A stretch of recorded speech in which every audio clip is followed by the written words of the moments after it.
I want to talk to you today about some culture war stuff. Oh, So good.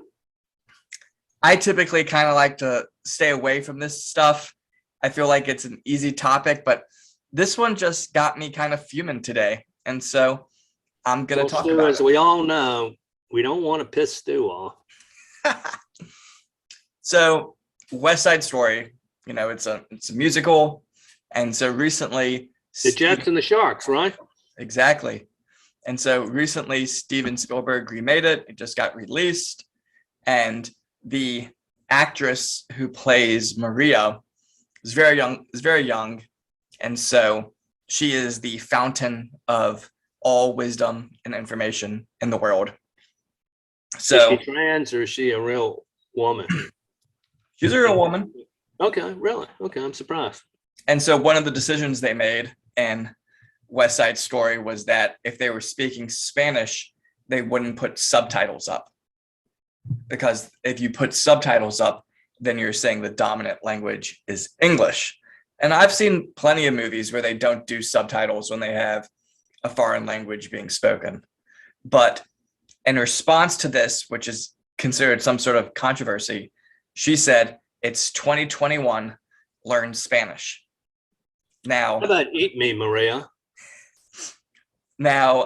Rachel Zegler, who's playing Maria, her dad is of Polish descent. Zegler, she's not Spanish. Oh, we're getting into it today. Okay, all right. So her dad's Polish, her mom's Colombian.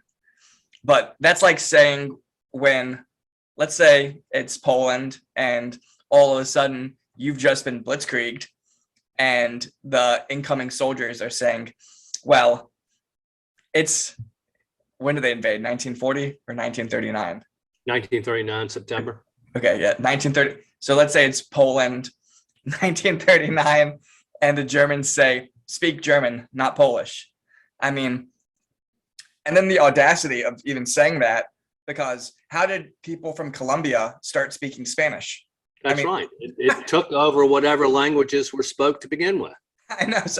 So saying that there's just a lack of historical perspective on that. And so that, well, I would say a lack of historical perspective and an abundance of idiocy. Yes. And so what was kind of interesting about all of this, and you see the news media kind of come to her defense in a way, but she said, my parents were born here. My abuelita was not. She came from Colombia in the 60s to have my mom. I think that's very well represented in this movie, that there are many different ways to be Latinx and so many versions that we don't talk about in the mainstream media. Of course, Latinos hate the word Latinx. We've been over that. You gotta let me say my spiel. I got the facts. Okay, all right. I'm sorry.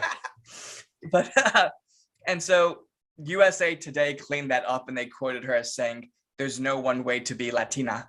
And so, but this is coming from CNN, our good friends at CNN, the home of sex offenders everywhere. Just 4% of Hispanic or Latino people prefer the term Latinx, new Gallup poll finds. And then this is coming from the New York Post. 40% of Hispanic voters are offended by the term Latinx, poll finds.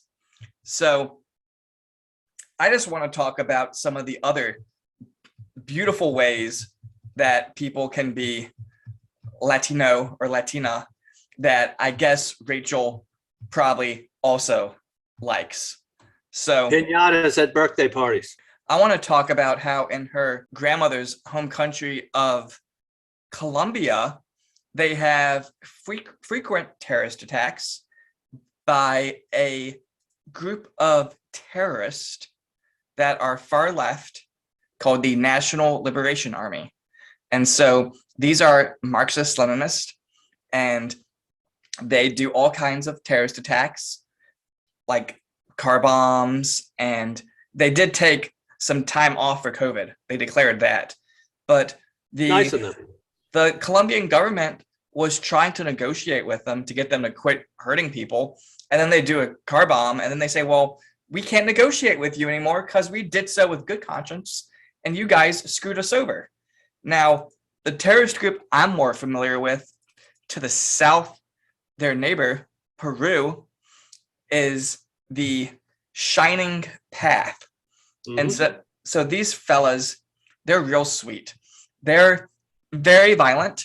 They've killed around 70,000 people. They've been around for decades now.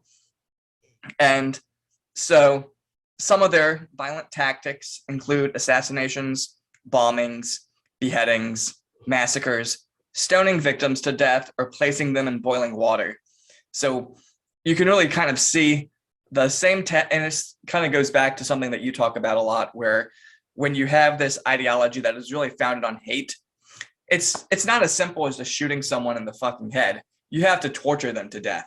So the same tactics that we saw done to the Tibetan people by the Chinese, we see being used against people in Peru by the Shining Path, which is... Are you going to the place where you're saying, look, Miss Ziegler, you vacuous bitch, instead of being concerned about these trite offenses, why don't you worry about your people being boiled to death by communists? A little bit. And okay. I'm sure she's such an ally all over the place, but the Shining Path was accused of being anti-LGBT. Oh my God. And so they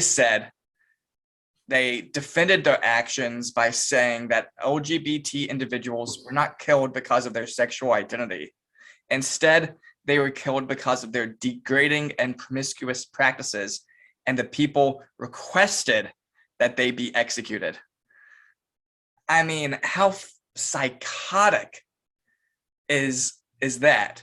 Well, it's also oxymoronic in the sense that they said that sexual practices, and then they said that they were killed because of their actions and practices. But we have to remember, this is the left we're dealing with, and if there's one thing the left loves to do, no one can do anything correct or right. So the Daily Beast is saying, why can't West Side Story just cast a Puerto Rican Maria? So Rachel is stealing a role from a Puerto Rican actress. Ooh. I mean, she's half Slavic, half Colombian. She's not Puerto Rican at all. Not Puerto Rican whatsoever. Huh. And so NBC is saying, new West Side Story by Steven Spielberg lessens racism in the original, but it's not enough. What racism was there in the original? They felt I'll kind of get into that in a little bit, but it kind of goes back to what they perceive as being a stereotype. So why West Side Story can never be authentic, Spielberg or not, from the Los Angeles Times. And then this one is another psychotic take. Jews were the creative forces behind West Side Story decades ago and today. Should they be? Should Einstein have developed the theory of relativity? We have to erase that. That's not fair. And it did get into the kind of the interesting roots of West Side Story and how it was originally going to be about Jews and the Irish, and then it got kind of reworked a little bit. But one of the questions they raise here is, were Spielberg and Kushner the right people to attempt a remake of West Side Story, or should that task have fallen to Puerto Rican creatives? Also, there is the deeper question, should the show, which some critics and academics have said is fundamentally outdated, even have been remade at all? And so then they quote a bunch of activists who say how offensive it is. And so one quote is this: as an adult, you definitely get the sense that it's almost Puerto Rican caricatures that sort of make up most of the characters, and how they then criticize Lin-Manuel Miranda's and the Heights as how, just because you cast more people who are Latin, Puerto Rican, doesn't really necessarily make it more authentic if you still play into the same tropes, and how that it's essentially written to be digestible for a white audience. And you could even argue that the casting of this girl, who is, I would say, ethnically ambiguous, is making it digestible for a white audience. Honestly, when I think of who's going to go out to see West Side Story, the remake, I imagine it's going to be a lot of boomer moms. But well, after all this political arguing back and forth, I would state that no one's going to see it because they've ruined it.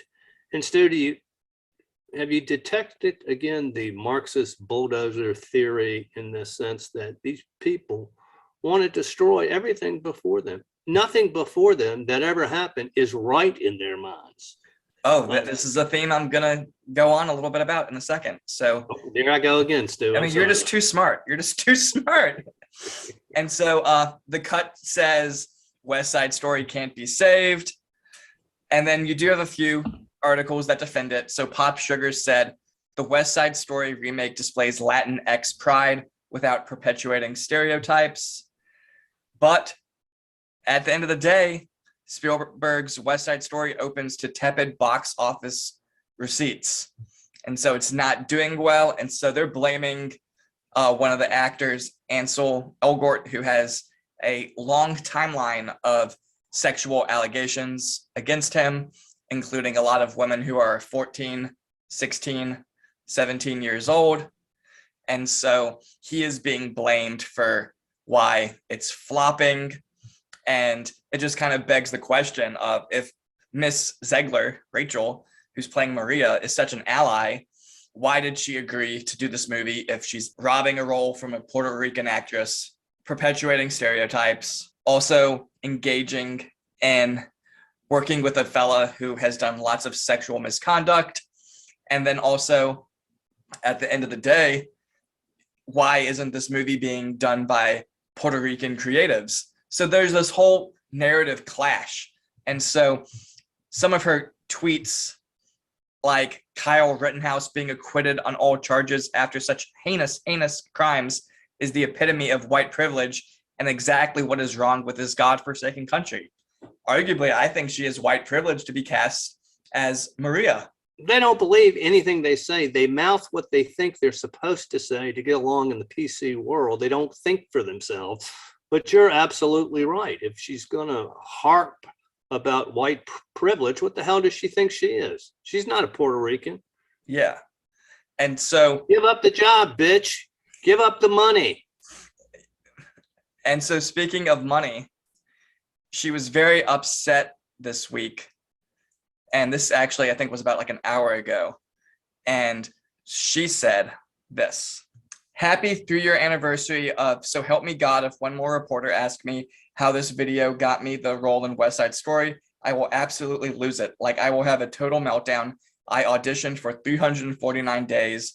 Oh my God. So if I were on the interview, promote my movie cycle, and knew I was going to be talking with reporters all day, I would be laughing my ass off. I would be messing with them.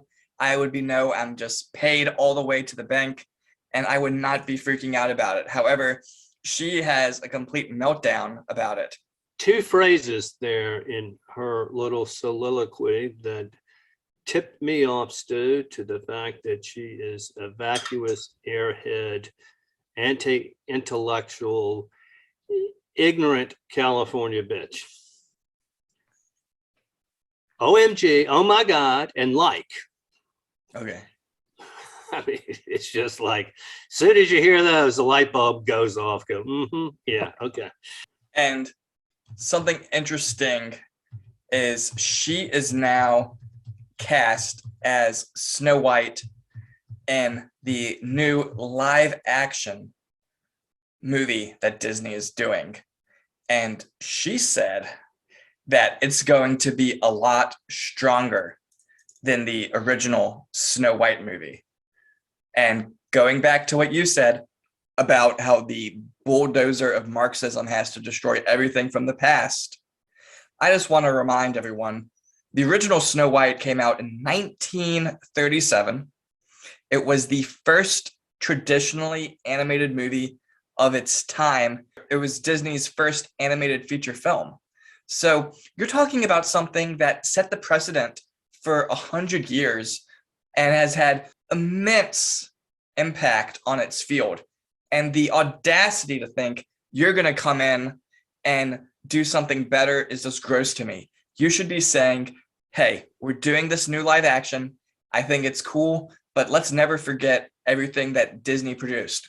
None of us would remember our childhoods as affectionately as we do when it comes to Disney if it wasn't for Snow White setting this all into effect nearly 100 years ago, and in some ways still being a staple of its field and being timeless. It's the audacity of these people. They're just despicable. They want to remake the world based on their own ignorance and prejudices. Instead, I got news for you and everybody else. Most stereotypes are stereotypes because they're based in truth. And if you can't stand the truth, get out the kitchen, okay? Quit complaining. If you don't want to be perceived, if you're part of a group and you don't want to be perceived as that, then don't act that way. Period. Well, and when it comes to comedy, let's think of all the empires that were just built on stereotypes. Look at someone like Tyler Perry, who did all the Medea films that have plenty of comedic stereotypes in them. These are productions that are largely Black. They're making jobs for a lot of people in Atlanta. I believe that's where he's stationed. Adam Sandler, the same way. Look at all the different stereotypes in all the Adam Sandler movies. Look at Woody Allen. Look at Larry David. Yeah. And still, if somebody wants to make fun of waspy Episcopalians like me, I think it's great. We ought to be able to laugh at ourselves. And if you do something that I don't agree with, I just don't agree with it. I don't get offended. Anyway, there's an industry out there called offensive victimology. And that's how these people live, bitching and complaining about everything instead of getting off their ass and going on with life. Or I guess it's the constant grievance culture. Some Buddhist teachers have kind of talked about this, where if you view they're kind of taking the old saying of when you're a hammer, the whole world looks like a nail. And so these people just write these puff pieces, just trying to deride the work that an entire production team of hundreds of people put the time and effort and money into making their version of West Side Story. I might think it's silly and goofy and unneeded, but they work to do it. So it's a lot easier to decry something than to invest time, money, and effort into doing it. And that's just the problem with society nowadays, where we certainly criticize a lot of things, but we're criticizing things that are having real life impact on people. Something in the pop culture space arguably doesn't have that big of an impact, but I also don't want to be talked down to as an audience member if there's potential for me to come give you my money to support what you're doing. And this is what's made the whole pop culture scene so difficult nowadays, where I rarely see people I would like to give my money to. I think people should spend their time watching The Daily Rob and just avoiding the new West Side Story by Steven Spielberg. I think that would help America greatly. I think that's fair. Daily Rob by day and maybe intellectual lectures by night when it comes to what you ingest. There you go, Stu. But I'm looking at the Constitution, and for some reason, growing up Black with just being Black, the Constitution is poison words for Black people because we feel we're not involved in it anyway. But the idea of what freedom of the press and then freedom to carry arms, why it's important, and this is easy, is because it's to protect us from a dictator.